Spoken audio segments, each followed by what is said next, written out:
நேற்று மார்ச் 28 2026 பெங்களூரு சின்னசாமி மைதானத்தில் நடந்த ஐபிஎல் 2026 ஆன் முதல் லீக் போட்டியில் ராயல் சேலஞ்சர்ஸ் பெங்களூர் ஆர்சிபி அணி சன்ரைசர்ஸ் ஹைதராபாத் எதிர்கொண்டது. முதலில் பேட்டிங் செய்த எஸ்ஆர்எச் அணிக்கு ஆரம்பமே அதிர்ச்சியாக இருந்தது. அறிமுக வீரர் ஜேக்கப் டஃபி புயலாக மாறி டிராவிஸ் ஹெட் மற்றும் அபிஷேக் சர்மாவை விரைவாக அவுட்டாக்கினார். அதன்பின் இணைந்த கேப்டன் இஷான் கிஷன் 80 ரன்கள் 38 பந்துகள் மற்றும் கிராசன் ஜோடி அதிரடியாக ஆடி ஸ்கோரை உயர்த்தினர்.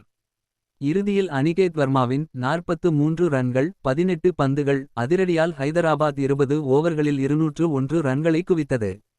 202 ரன்கள் என்ற கடினமான இலக்கை நோக்கி ஆடிய ஆர்சிபி ஆரம்பம் முதலே அதிரடி காட்டியது.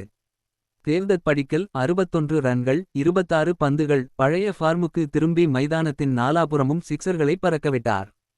மறுமுனையில் கிங் விராட் கோலி நங்கூரம் போல் நின்று கடைசி வரை ஆட்டமிழக்காமல் 69 நட்சத்திரக்குறி 38 பந்துகள் ரன்கள் எடுத்து அணியை வெற்றி பாதைக்கு அழைத்துச் சென்றார். கேப்டன் ரஜத் படிதார் தன் பங்கிற்கு 12 பந்துகளில் 31 ரன்கள் விளாசினார்.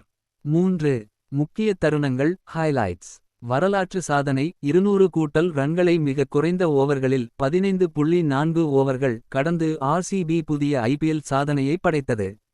ஜேக்கப் டஃபி மேஜிக் தனது முதல் ஐபிஎல் போட்டியிலேயே 3 விக்கெட்டுகளை 3/22 வீழ்த்தி ஆட்டநாயகன் விருதை வென்றார்.